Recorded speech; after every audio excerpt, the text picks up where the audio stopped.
I'm Muhammad Arabi, and I'm going to be explaining our multifunctional car.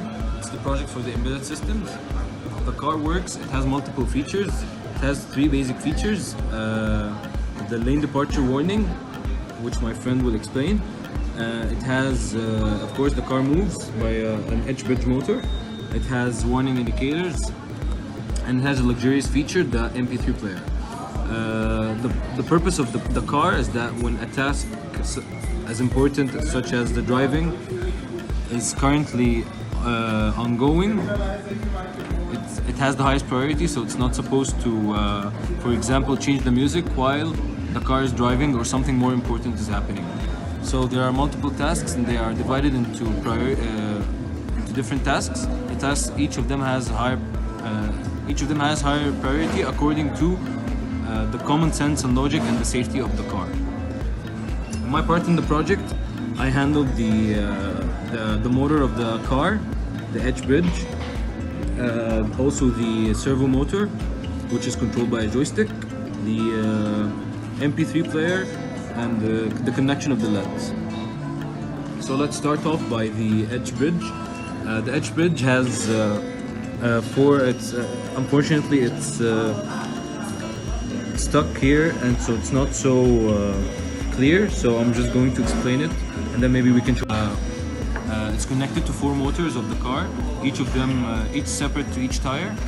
Each tire has a positive pin and a negative pin. Each of them is connected to the edge bridge, and then the edge bridge itself has 4 control pins and 2 enables, enable A and enable B. The 4 control pins are connected to the Arduino board from the digital inputs 13, 12, 11, and 10.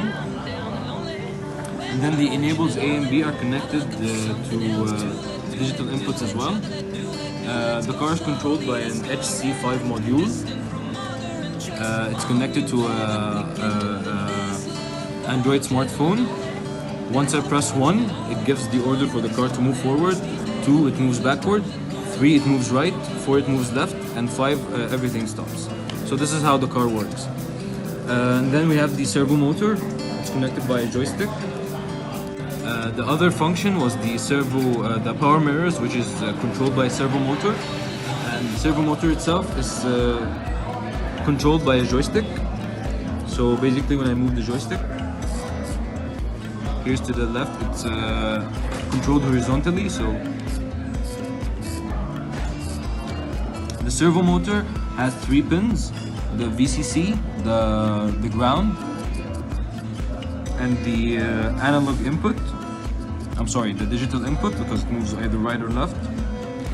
Then the joystick itself is also connected by 3 pins: the VCC, the ground, and the analog input, which says how far right or left it's going. But once I move it right or left, the servo motor goes as well.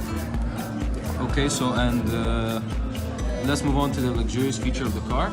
This is the board for the MP3 player. We implemented it on a separate board. Once it's connected to a speaker, and then this is the DF player mini.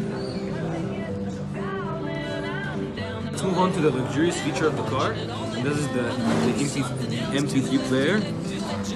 It consists of 4 elements, 3 buttons, the MP3 player, 5 elements, 3 buttons, the MP3 player, and the speaker. So this button is for play and pause. This one skips to the next song, and this one goes back to the previous song. So let's try it on.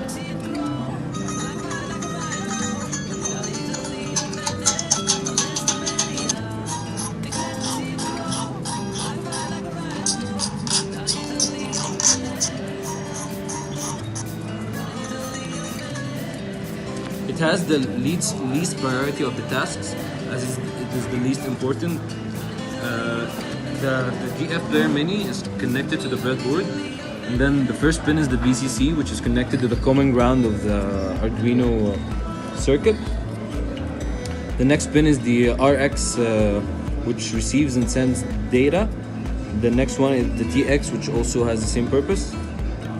and then we have the speaker 1, then the common ground, then speaker 2, and the speaker 1 and 2 are soldered into the speaker.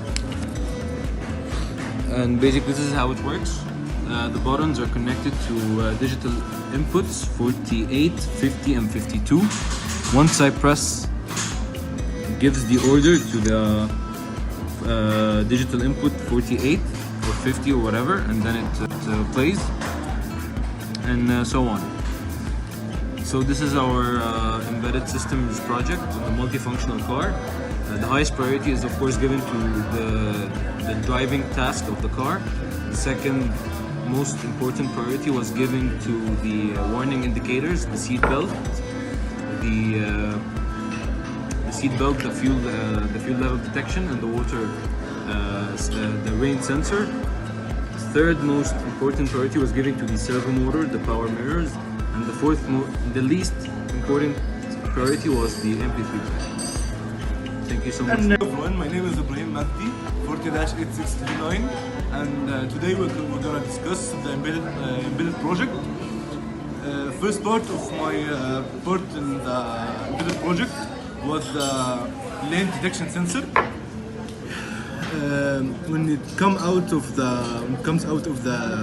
the lane, it makes a buzzer, and it consists of 3 wires, VCC, and ground and analog input.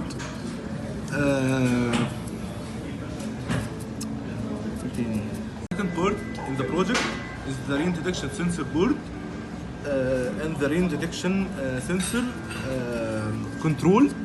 It contains also VCC and ground and the analog input. Here's to test.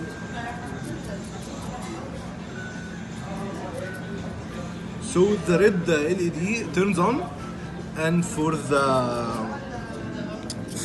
LCD, it says right here it's that the weather is raining. So when we clear up the raining, the water, the white LED turns on again, and for the LCD it says it's clear. So in my third part in the project is the seat belt. It works in a button connected to a buzzer. It's on. So when you push the button, the buzzer turns on, which means that the seat belt is off. So in the LCD right here, it says that the seat belt is on. When I push the button, the seat belt is off. So this is how it works. Thank you for watching. Oh, hi again.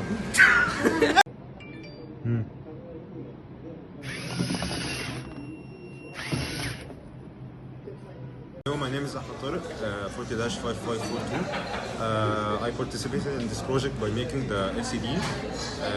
The first step, in order for it to work, we have soldered the I2C into it. The I2C has 4 different connections, which are the PCC, the common ground, a serial data, and a serial clock. The serial data basically sends the data from the Arduino to the RTC, to the I2C, in order for them to be displayed on the LCD.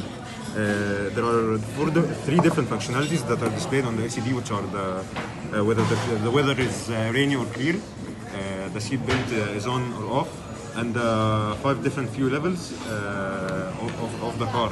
The serial clock, it syncs the clock of the LCD to the Arduino.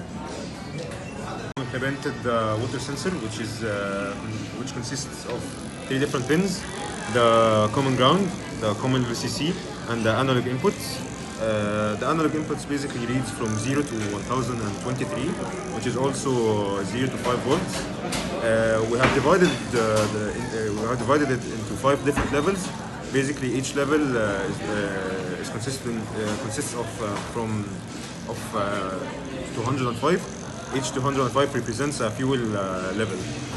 When we put the water sensor inside a cup of water, for example, a green LED turns on. and fuel levels on the LCD bars increases.